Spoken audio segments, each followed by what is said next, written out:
Hello. So, what is depression? Or more specifically, what is your depression or possibly a normal depression versus the depression that I experience when I go into an episode? I'm probably not using the terminology right because, as I mentioned, I'm not a mental health care professional.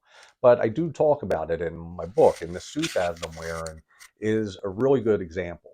Um, because I mentioned in another video that it's the sports coat and tie to conferences and the suit and tie to weddings and funerals. And I just got back from a funeral where I buried someone that is very close to me.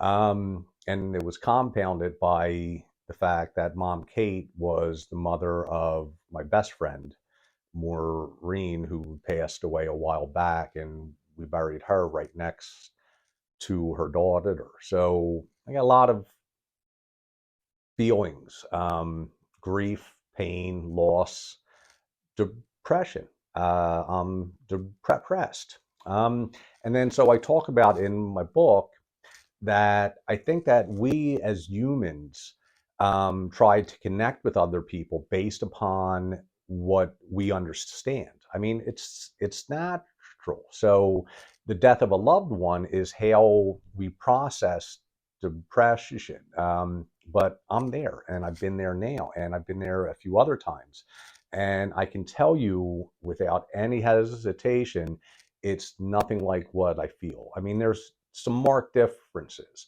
One, there is a very clear starting point when Mom Kate passed away.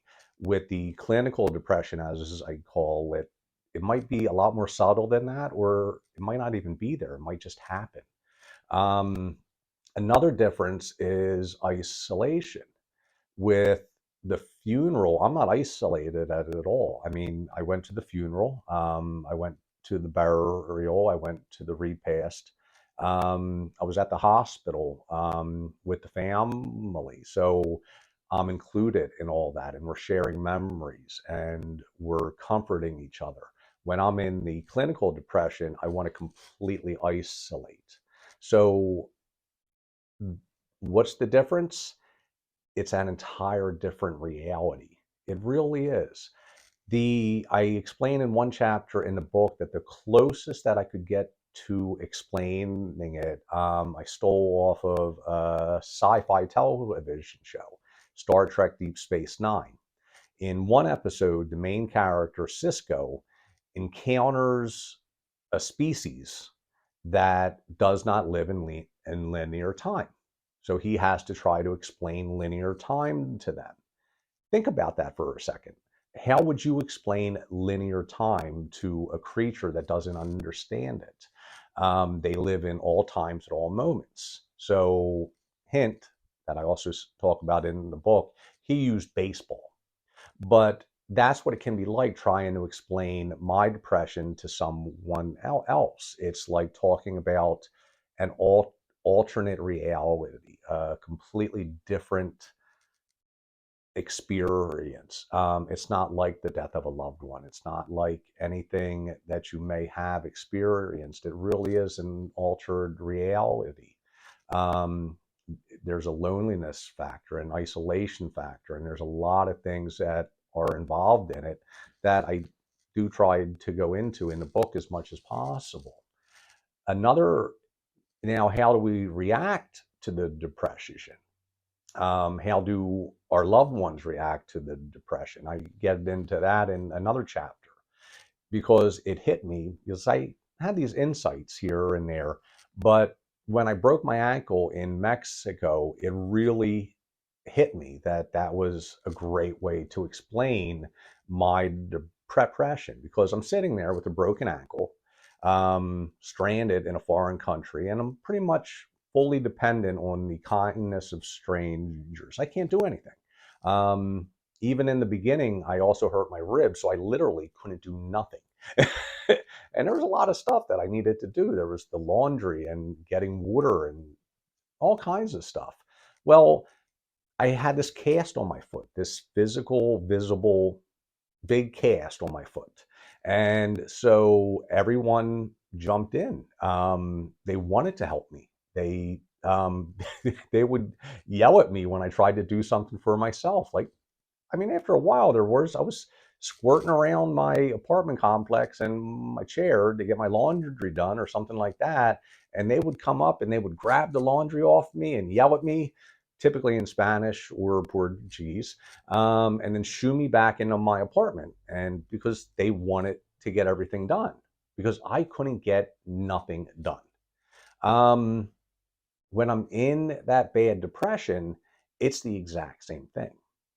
It really is. But there's no cast, there's no visible, tangible thing that says this person can't do anything. It's completely mental. So I get into that about the differences of what I call normal depression, which I'm going through now, it's natural, and the clinical depression, which is, to me, it's unnatural. And then how did I work through that? How do I stop this normal depression from escalating into a clinical depression, which I've seen happen many, many, many times when a close family member, parent, or a child passes. Um, people need to typically people typically tumble down, or people can tumble down a rabbit hole into what I would call more of a clinical depression where they need help. But me, as I am now, I know that that people have my back. I'm not isolating. I can reach out to the family. I can reach out to other people. This Friday night, I'm going to head on down and see my friend's son, who's now grown, and he's playing at the bar down in Maryland. So I'll be going down there. Just, I mean, I love his music, but it's also just to be a part of something. So I invite you now on the last day where the ebook is free to check it out, A Walk in My Shoes, A Journey into Depression, because you really can't understand depression, my kind of depression, until you really walk in the shoes of someone who has been there, unless you've experienced it yourself. And even if you've experienced it yourself, it's hard to articulate. So I try to do that, and I think that I did a pretty good job. Yeah.